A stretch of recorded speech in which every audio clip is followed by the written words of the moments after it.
Buenos días, familia. Me imagino que ya todos ustedes saben lo que sucedió en el día de hoy, el día que hemos estado hablando por la última semana, el día más importante de la semana actual, y fue el reporte de inflación.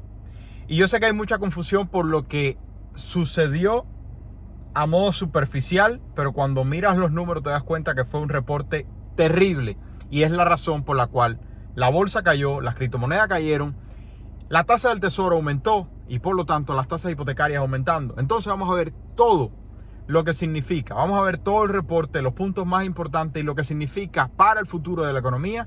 Y lo más importante de todo, comprar o no comprar una casa en este momento. ¿La inflación cae? No, continúa aumentando.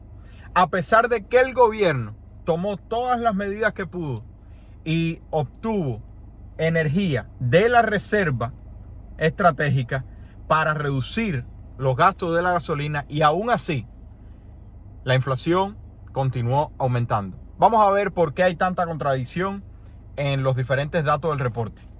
Además de eso, el salario real, no el nominal, el real por segundo mes consecutivo aumentó, y vamos a ver los detalles que eso representa, porque eso es un gran aspecto para la Reserva Federal, continuar con una política agresiva, una de las mayores preocupaciones de la Reserva Federal.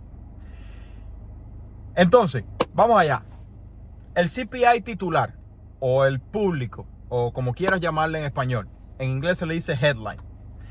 El CPI, índice de precio al consumidor, aumentó mes a mes 0.1%, o sea, del mes de julio al mes de agosto aumentó 0.1%, pero la confusión es que tuvo una disminución en la tasa anualizada de julio a julio con respecto a agosto, de 8.5 a 8.3. O sea, la tasa anualizada bajó con respecto a la tasa anualizada del mes pasado, pero de mes a mes aumentó. Pero esa es la inflación titular. La inflación nuclear, o el Core CPI, que es la que la Reserva Federal realmente mira, aumentó en los dos aspectos. Aumentó en el aspecto mensual y en el aspecto anual. Vamos a ver. Aumentó 0.6% de mes a mes y aumentó 6.3% año tras año. La diferencia entre la titular y la nuclear es que la titular contiene los gastos de gasolina y de energía, de energía y de comida, mientras que la nuclear no tiene esos dos gastos, que son los más volátiles de la economía. Y por eso es que la Reserva Federal mira tanto el índice de inflación nuclear. Para que tengas una idea de la expectativa y por lo cual este reporte es tan malo para lo que se esperaba un aumento de la inflación titular de 0.1 negativo y tuvo 0.1 positivo. O sea, aumentó en vez de disminuir. La tasa anualizada se esperaba que aumentara 8% y aumentó más 8.3%. En el CPI nuclear, y ya vamos a ver los diferentes aspectos que aumentaron, por qué porcentaje aumentaron, y vamos a entrar al punto del salario, porque es una preocupación tan grande, y por lo tanto lo que ha sucedido con la bolsa, las cripto, y lo que puede suceder con las propiedades, y por lo tanto si es buena o no idea comprar. Entonces, la nuclear se esperaba que aumentara de mes a mes 0.3% y aumentó 0.6%. Y se esperaba que anualizadamente aumentara 6.0% y aumentó 6.3%. O sea, en todos los aspectos, los reportes de inflación vinieron más negativos de lo que se esperaba, haciendo que la tasa del tesoro de 10 años se disparara, la bolsa cayera, las cripto cayera, etcétera, etcétera, etcétera. Vamos a ver los puntos más importantes del reporte. Los costos de energía bajaron 5% de mes a mes, con la gasolina tomando un valor más bajo por el gobierno utilizar la reserva estratégica y haciendo que la gasolina bajara 10.6%.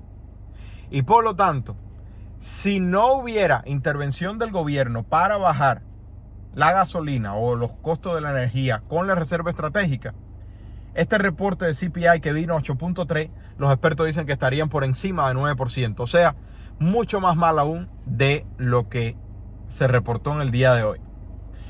Los costos de la comida aumentaron 0.8% mes a mes y 11.4% año tras año, el peor aumento anual desde 1979.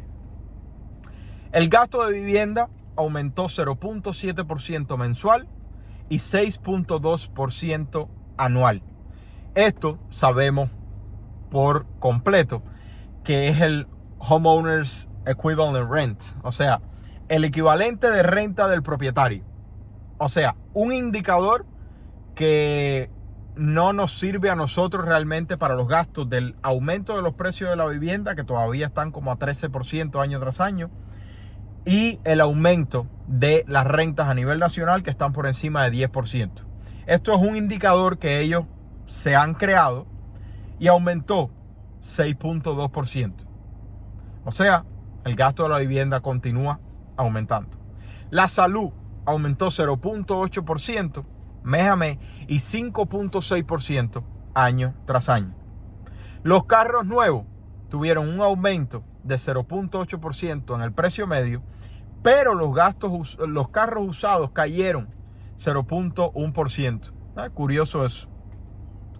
Entonces, basado en lo que sucedió, en que vino peor de las expectativas que se tenían, la bolsa cayó, las cripto cayeron, la tasa del tesoro aumentó y por lo tanto las tasas hipotecarias se dispararon 0.3%, alcanzando en el día de hoy 6.28%, y por eso muchas personas dicen ya que vamos a terminar el año en las tasas alrededor de 7%.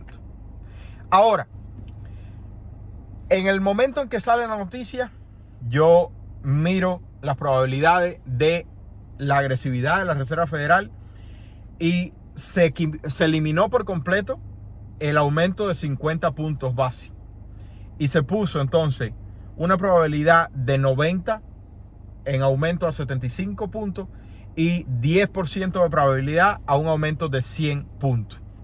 A medida que fue pasando el día y más actualizaciones fueron saliendo y más personas fueron viendo el reporte de CPI, eso fue aumentando y pasó de 90 a 84 en 75 y de 10 a 16 en el de 100.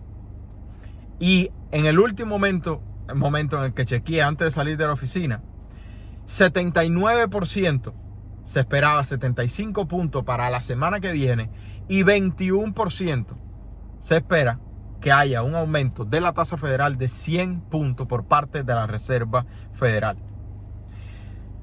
Además de eso, el pan aumentó 16.2%, el huevo aumentó 39.8% y las comidas enlatadas 16.6%.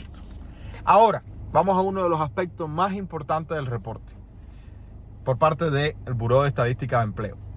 El salario real. Y te voy a explicar las diferencias entre salario real y salario nominal, y esto lo puedes aplicar para todo lo demás que vayas a escuchar. El salario nominal o cualquier indicador nominal, para aquellos que les gusta la economía. Salario nominal es el índice, el cambio que da el índice realmente sin ajuste contra inflación. Vamos a ponértelo de forma numérica. Tú ganabas $100 hace un año y hoy ganas 108. Tú tienes un aumento de salario nominal de 108%. ¿Claro hasta allí? Ese mismo aumento de salario en el aumento de salario real es diferente. Tú ganabas 100 con una inflación de 2% y hoy ganas 108 con una inflación de, digamos, 5%. Tú tuviste un ajuste de inflación de 3%. Por lo tanto, ese 8% nominal que obtuviste en el aumento de salario real se traduce no en 8, sino en 5. ¿Se entiende más o menos? Es la diferencia del ajuste de no inflación y el ajuste con inflación. Esa es la diferencia entre nominal y real. Hemos estado teniendo aumento salarial nominal por todo el año con todos los reportes que han estado saliendo. Aumento de salario, aumento de salario, aumento de salario, aumento de salario. Pero cuando se ajustaba contra la inflación, sabemos bien que no es suficiente para el aumento que está teniendo la inflación. Y por lo tanto, el aumento de salario real, el ajustado para inflación, estaba negativo. Bueno, por segundo mes consecutivo, el aumento de salario real aumenta. Voy a explicarte lo que sucedió en este reporte. El aumento de salario por hora real aumenta por segundo mes consecutivo. Un aumento de mes a mes de 0.2%, a pesar de que está aún en un índice negativo de 2.8% en la tasa anualizada. ¿Por qué esto es tan importante? Una de las mayores amenazas que tiene el proceso de inflación, históricamente hablando, es el aumento de salario. ¿Por qué? Porque prácticamente todo lo que significa gasto de consumo tiene elasticidad. ¿Qué significa elasticidad? Hay pocos pullover, hay mucha demanda por pullover que hace el fabricante y que hace el vendedor, aumenta los precios. Pero en el momento en que vuelve a haber más pullover y vuelve a haber menos demanda por los pullover, ¿qué sucede? Que el precio del pullover baja. Hay elasticidad en el precio. Sin embargo, históricamente hablando, la elasticidad del salario es muy poca. ¿Y en qué se traduce eso? Si a Pepe tú le estás pagando $10 hoy, es tu empleado, tú le estás pagando $10 hoy, y por la competencia que hay por empleados buenos, tú le propones a Juan $15 y le subes a Pepe $15, es muy difícil que cuando el mercado gire y haya más Pepes y más Juanes queriendo trabajar en tu tienda, tú bajes el salario de Pepe y Juan. Porque ¿qué es lo normal que logras hacer?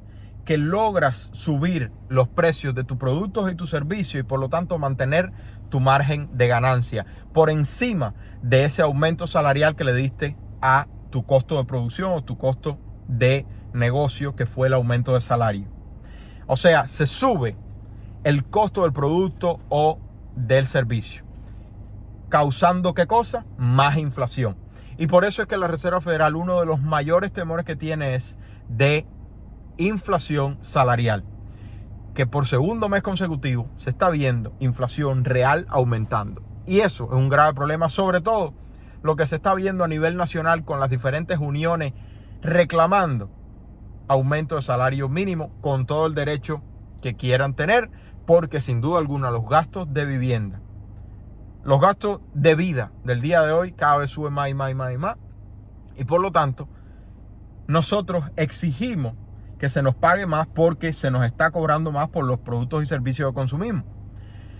¿Cuál es el problema? Que en el momento que a nosotros nos pagan más, el negocio eventualmente sube más su costo de producto y servicio al consumidor que viene a consumir lo que tú como empleado estás produciendo, estás brindando. Y por lo tanto, continúa el escalonamiento de la inflación. Entonces, ¿cómo puede la Reserva Federal frenar esto? Ya la Reserva Federal ha hecho un aumento del 2.25% de la tasa federal para luchar con la inflación. Y no parece ser suficiente. Y por eso es que el día de hoy fue tan catastrófico para los inversores. Porque, bueno, para los inversores que tenían dinero. Para el que estaba esperando esto fue un día genial. Porque la semana que viene, el 21 de septiembre, es la próxima reunión de la Reserva Federal. Y primero se esperaba 50 puntos de aumento. Ahora se espera, en la mayoría, 75. Pero cada vez ha subido más el porcentaje en el día de hoy de las personas, especialistas de Wall Street, que piensan que la Reserva Federal puede salir con un aumento de 100 puntos. ¿Basado en qué? ¿Cómo es posible? Si el Producto Interno Bruto del país cayó en primer y segundo cuarto del año, haciendo que estemos en recesión técnica, por lo que desafía lo que puede hacer la Reserva Federal para frenar la inflación. Esa es la razón por la cual la Reserva Federal está tan encajonada, porque tienen que apretar para frenar la inflación, pero si aprietan mucho, causa un colapso económico que no quieren causar.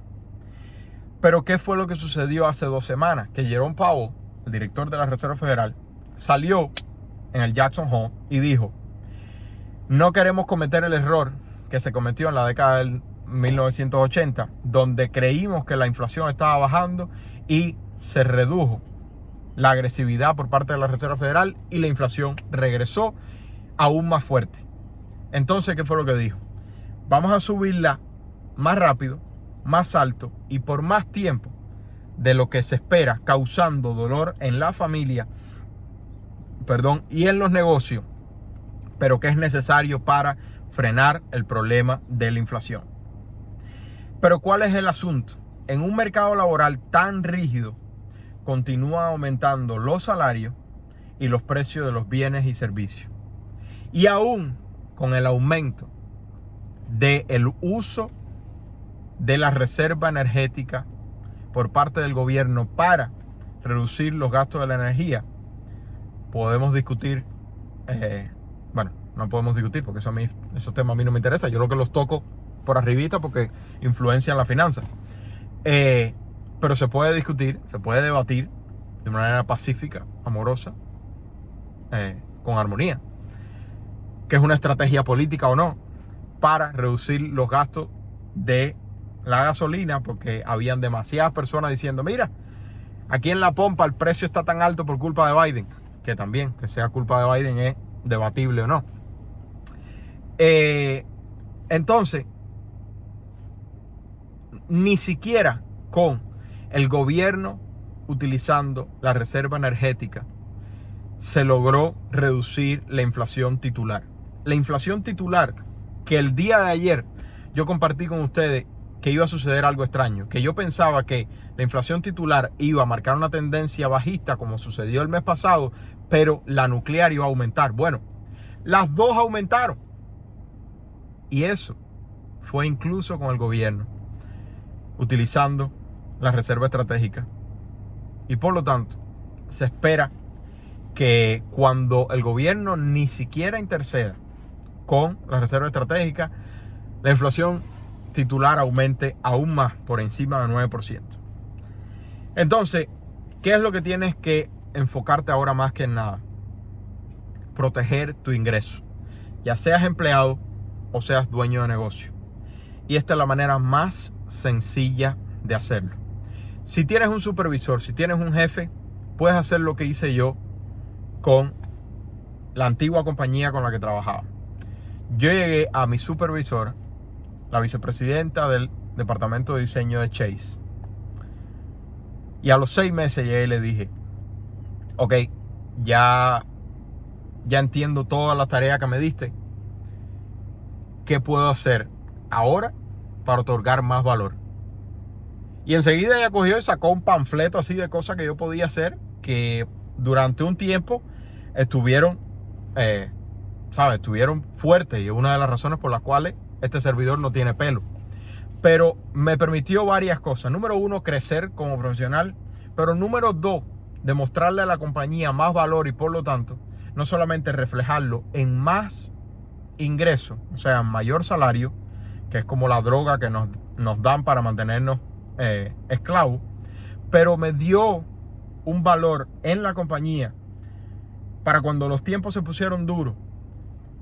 Me mantuvieron a mí por encima de los demás porque yo producía mayor valor para la compañía que la mayoría.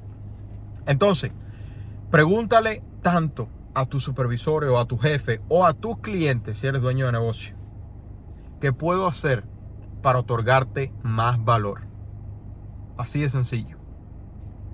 Y deja que ellos sean los que te digan, pero que sepan que tú estás dispuesto. De esa manera vas a incrementar tu valor en el mercado laboral y vas a aumentar tu salario. Entonces, si todo parece cada vez más mal y más mal y más mal, tienes que acordarte de que tiempos malos generan buenas oportunidades para el que está preparado. Y la pregunta es, ¿cómo influencia esto en los precios de las casas? Voy a darte una respuesta muy básica. No tomes esto con una bola de plomo, pero una respuesta muy básica. La Reserva Federal va a continuar aumentando las tasas federales, se supone, para frenar la inflación. Y aumentando las tasas federales, aumenta la compra del mercado del bono de 10 años, que aumenta a su vez las tasas hipotecarias. Y por lo tanto, elimina cada vez más y más y más y más compradores de casas del mercado, haciendo que la demanda por propiedades baje, pero la demanda por rentas aumente. Y la demanda por renta aumentando hace que la renta aumente también. Pero también el pago mensual aumenta por el aumento de la tasa hipotecaria, que es lo que sencillamente hizo que las personas fueran descalificadas. Moraleja del asunto. Aquí absolutamente nadie sabe qué va a suceder. Lo mejor que podemos hacer es prepararnos lo más que podamos financieramente y no comprar la casa de tus sueños, sino comprar una propiedad que genere ingresos. Es la manera más segura de encargarte de que tu gasto de vivienda sea lo más bajo posible. Ni con compra de la casa de tus sueños, ni con renta a merced de que tu casero continúe aumentando tu renta. Entonces, basado en eso, espero que estos 5 pasos te sirvan. Ahorrar $1,000 lo más rápido posible. 60% de la población de los Estados Unidos no tiene $1,000 ahorrados y es por eso que tienen que utilizar tarjeta de crédito. Pagar todas tus deudas con el método de bola de nieve. Esto es importantísimo para reducir el DTI, para poder comprar propiedades y por lo tanto para mejorar tu situación financiera. Número 3 y último, de defensa, ahorrar de 3 a 6 meses de fondo de emergencia. Y si tú eres de los que piensan que va a haber una catástrofe económica, que yo personalmente no lo veo de esa manera, pero si tú eres de los que piensan de esa manera, es sencillo, aumenta tu fondo de emergencia y vas a dormir tranquilo. El próximo paso, toda la vida nos las pasamos lamentándonos de que no invertimos en los puntos bajos del mercado. ¿Cómo se soluciona? Abre tu cuenta de retiro Roth IRA, invierta a largo plazo, sobre todo, empezando en el día de hoy, que estamos en baja. Y por último, no compres la casa de tus sueños, compra una propiedad que genere ingresos. 2 alternativas, un multifamiliar, duple, triple o cuádruple, o una propiedad singular con estudios de renta. Cualquiera de las 2 alternativas va a reducir tu gasto de vivienda con la renta que genere y de esta manera dejarte más oportunidad para seguir pagando deuda, más oportunidad para ahorrar más dinero y más oportunidad para continuar invirtiendo y creando más riqueza. Espero que eso te sirva. Si te gustó, regálame un like. Dime qué crees acerca de este reporte de inflación. ¿Crees que vamos a continuar viendo a la Reserva Federal aumentando y va a aumentar la semana que viene 75 o 100 puntos? Y basado en eso, ¿cuándo crees que la inflación va a terminar? Según una encuesta de la Reserva Federal de New York del día de ayer, en 3 años vamos a ver la inflación reducida a 2.8%. Ojalá que eso se dé. La historia nos ha dicho que la inflación dura muchos más años, pero sigamos rezando de que no sea así y que podamos poner la inflación bajo control. Vamos a ver qué sucede. Si te gustó, regálame un like, me ayuda muchísimo. Y que tengas un buen día. Se le quiere, familia. Chao, chao.